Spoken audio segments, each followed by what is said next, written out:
Hello students, आज की इस वीडियो में आप लोगों के साथ 10th क्लास फिज़िक्स की पेयरिंग स्कीम शेयर करने जा रहा हूं और ये पेयरिंग स्कीम है 2026 के रिलेटेड। और जिन स्टूडेंट्स के 2026 में पेपर होने वाले हैं 10th क्लास के, तो वो ये मेरी वीडियो कंप्लीट वॉच करें। मैं इस वीडियो में बताऊंगा कि कौन से चैप्टर आपको शॉर्ट क्वेश्चन के लिए करने चाहिए और किस चैप्टर को शॉर्ट के लिए स्किप करना है, और किस चैप्टर में से न्यूमेरिकल आना है, किस चैप्टर में से जो थ्योरी पोर्शन आना है। मोस्टली मैं इस वीडियो में एग्जैक्ट बताऊंगा किस पोर्शन को आपको करना चाहिए और किसको छोड़ना चाहिए।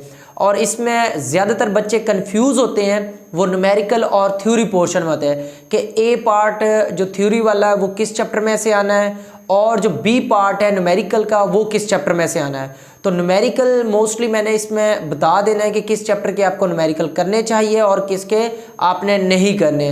तो वीडियो को कंप्लीट ज़रूर वॉच करें, आपको फ़ायदा होने वाला है। स्टूडेंट्स, 10th क्लास फिज़िक्स की जो पेयरिंग के मुताबिक ये वीडियो तो है, ये तो आपको पता चल गया है। अब इसमें मैं आपको बता दूं कि सबसे पहले आपका क्वेश्चन नंबर जो 1 होता है वो MCQs का होता है। ये तो आपको अच्छे से पता है, 9th क्लास के आप पेपर दे चुके हैं। अब ये हमारा जो 12 मार्क्स का पेपर होता है, इसके लिए MCQs आपने किस किस चैप्टर की करनी है, तो उसके लिए देखें कि हमारे पास चैप्टर नंबर 10, 11, 13, 15, 17 और 18, इसमें से एक एक MCQs आना है। मतलब इन चैप्टर में से एक एक MCQs आएगा, लेकिन चैप्टर 12, 14 और 16 में से दो दो MCQs आने हैं। तो इन जो चैप्टर्स की आपने MCQs सब की, ये टोटल चैप्टर्स है, इनमें से मोस्टली अगर आपको चैप्टर 12, 14 और 16 के MCQs अच्छे से तैयार करनी चाहिए। इससे अगर 3 चैप्टर तैयार करो तो 6 MCQ सॉल्व होती है। तो MCQs के लिए आपने जो एक्सरसाइज की MCQs को अच्छे से प्रिपेयर करना है, और जिनमें से दो दो MCQs आ रहे हैं तो उसमें से साइड बॉक्सेस जो है ना, टेबल बॉक्स होते हैं एक्सरसाइज के साथ साथ, जो है ना टेक्स्ट बुक के अंदर जो है टॉपिक के साथ साथ, तो वो जो टेबल बॉक्सेस है उनको अच्छे से रीड करना है। तो आपकी ये 12 की 12 MCQ सॉल्व होती है, इसमें से 12 नंबर लेने मुश्किल नहीं है। तो इसके लिए हमारे यूट्यूब पर जो है ना बहुत सारे हमने वीडियोस अपलोड की हुई है 10th क्लास के गेस्ट पेपर्स की, उसमें MCQ सॉल्व शेयर की हुई है, शॉर्ट क्वेश्चंस हैं और लॉन्ग क्वेश्चंस भी इंपॉर्टेंट बताए हुए हैं। तो वीडियोस वो ज़रूर जाके वॉच करें। और अगला पोर्शन हमारा शॉर्ट क्वेश्चन का आता है। शॉर्ट क्वेश्चन का हमारे पास जो ये पोर्शन है टोटल, ये हमारे पास क्वेश्चन नंबर जो 2 है, क्वेश्चन नंबर 2 के टोटल क्वेश्चन होंगे 8 में से आपने 5 शॉर्ट अटैम्प्ट करने हैं। इसी तरह क्वेश्चन नंबर 3 के भी सेम 5 अटैम्प्ट करने 8 में से।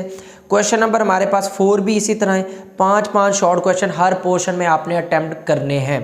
अब अगर बात कर लेते हैं हम क्वेश्चन नंबर 2 की, तो क्वेश्चन नंबर 2 में चैप्टर 10, 13, 16 तीनों का कम्बिनेशन बनाया हुआ है। लेकिन अगर आप लोग इसको शॉर्ट क्वेश्चन के लिए तैयार करना चाहते हैं तो मैं आपको कहूँगा कि चैप्टर नंबर 10 और 13 को अच्छे से प्रिपेयर करें, तो आपके 5 क्वेश्चन सॉल्व हो जाते हैं। क्योंकि 6 मतलब तकरीबन उसमें से क्वेश्चन आएंगे, 5 तो आपको आते ही होंगे। और अगर इसको स्किप कर लेते हैं चैप्टर 16 को, ये गेट्स वाला चैप्टर है, इसको अगर आप आसान सा है वैसे, इसको स्किप कर लेते तो हमारे पास ये 2 चैप्टर से आपका ये पोर्शन हो जाता है। अब अगला जो हमारे पास है क्वेश्चन नंबर 3, इसमें से चैप्टर नंबर 11, 14 और 17 का कम्बिनेशन है। अगर आप चैप्टर नंबर 17 को स्किप करते हैं शॉर्ट क्वेश्चन के लिए, तो चैप्टर 11 और 14 में से आपके क्वेश्चन हो जाएंगे। लेकिन चैप्टर 17 इजी है और चैप्टर 14 मुश्किल है, तो चैप्टर 14 को स्किप करें। मैं तो कहूँगा चैप्टर 14 छोड़ दें और आप चैप्टर 17 को ज़रूर प्रिपेयर करें। चैप्टर 17 ईजी है, इससे आप क्वेश्चन आराम सुकून से अटैम्प्ट कर सकते हैं। अगला जो हमारे पास चैप्टर नंबर 13, 15 और 18 का कम्बिनेशन है क्वेश्चन नंबर 4 का।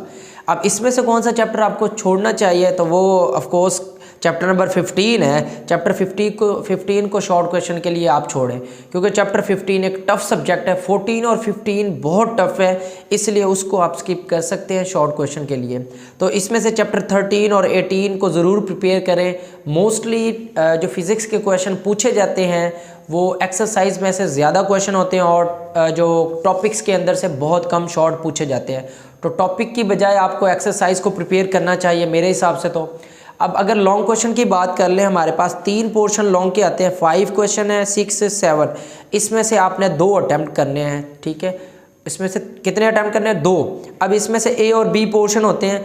एक ए पोर्शन जो होता है वो थ्योरी पोर्शन होता है, दूसरा बी वाला जो होता है न्यूमेरिकल का होता है। तो थ्योरी और न्यूमेरिकल दोनों करने ज़रूरी है।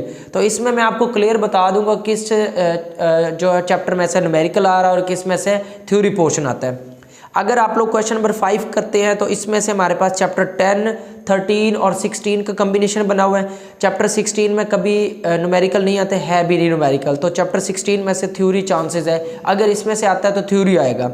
अगर चैप्टर नंबर 10 और 13 की बात कर ले तो ये दोनों आपने थ्योरी के लिए तैयार करने हैं, और प्लस लॉन्ग क्वेश्चन जो है इसमें से न्यूमेरिकल भी आता है।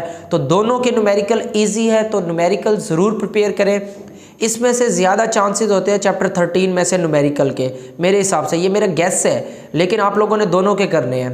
नेक्स्ट हमारे पास अगला, अगर क्वेश्चन नंबर 6 अगर करना चाहते हैं तो उसमें चैप्टर 11, 14 और 17 है। तो आप इसमें से चैप्टर 17 के तो सिर्फ थ्योरी पोर्शन करेंगे, इसमें से न्यूमेरिकल नहीं आता।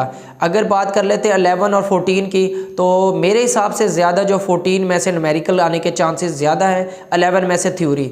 मोस्टली 11 में से भी थ्योरी नहीं पूछी जाती, 17 में से थ्योरी पूछी जाती है और जो 14 में से न्यूमेरिकल आता है। ये तो कम्बिनेशन कन्फर्म है जो मैं बता रहा हूँ। तो इस 14 में से न्यूमेरिकल आता है, 17 में से थ्योरी पोर्शन। उसके बाद अगला जो हमारे पास 7 वाला है, चैप्टर नंबर 12, 15 और 18। इस 15 के न्यूमेरिकल मोस्टली है और चैप्टर 12 के भी न्यूमेरिकल है, 18 के भी है। इन तीनों के न्यूमेरिकल पूछ लेता है मोस्टली, जो ना मतलब किसी में से भी आ सकता है, लेकिन मेरे गैस के मुताबिक इस चैप्टर नंबर जो है 15 के न्यूमेरिकल नहीं आएंगे। 15 में से न्यूमेरिकल नहीं पूछा जाता। इसमें से थ्योरी पोर्शन आएगा चैप्टर 15 में से। 18 में से थ्योरी भी आ सकता है, इसके न्यूमेरिकल भी आसान है, न्यूमेरिकल भी आपको करने चाहिए। 4-5 न्यूमेरिकल है इसके, तो वो भी करने चाहिए। चैप्टर 12 में से ज़्यादा चांसेस मोस्टली होते हैं वो न्यूमेरिकल के होते हैं, बहुत मरतबा जो इसमें से न्यूमेरिकल पूछा गया है। तो ये मैंने क्लियर चीज़ें आपको बता दिया स्टूडेंट्स कि किस चैप्टर में से आपको न्यूमेरिकल करना चाहिए और किस में से थ्योरी पोर्शन करना चाहिए। तो अगर आप इस पैटर्न को फॉलो करते हैं तो आप बहुत थोड़े टाइम में बहुत अच्छे नंबर हासिल कर सकते हैं। हमारी इस चैनल पर बहुत सारे हमने गेस्ट पेपर्स या इंपॉर्टेंट क्वेश्चन शेयर किए हुए हैं 10th क्लास के तमाम बुक्स के, तो वीडियोस ज़रूर वॉच करें, उससे आपका फ़ायदा बहुत होने वाला है। उम्मीद करता हूँ ये वीडियो आप लोगों के लिए हेल्पफुल होगी। लाइक शेयर कमेंट ज़रूर करें। अल्लाह हाफिज़।